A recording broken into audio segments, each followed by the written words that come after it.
కర్నూలు జిల్లా ఎమ్మిగినూరులో real estate వ్యాపారులపై అధికారులు కొరడా జులిపించారు. గత కొన్ని సంవత్సరాలుగా రియల్ వ్యాపారులు అనుమతులు లేకుండా వెంచర్లు వేసి ఫ్లాట్లు అమ్ముతున్నారని అధికారుల దృష్టికి వెళ్లడంతో పలుమార్లు అధికారులు నోటీసులు జారీ చేశారు. అయినా ఒక్కరు కూడా పట్టించుకోకపోవడంతో అధికారులు స్పెషల్ డ్రైవ్ నిర్వహించారు. వెంచర్లలో అనుమతులు లేకుండా వేసిన రోడ్లు, డ్రైనేజీలు జేసీబీతో ధ్వంసం చేశారు.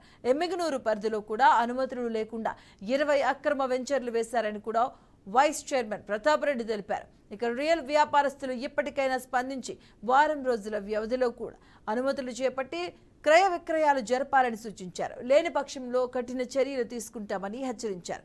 కొనుగోలు చేసేవారు వెంచర్లలో అనుమతులు ఉన్నాయా లేదా చూసుకొని కొనుగోలు చేయాలని చెప్పారు.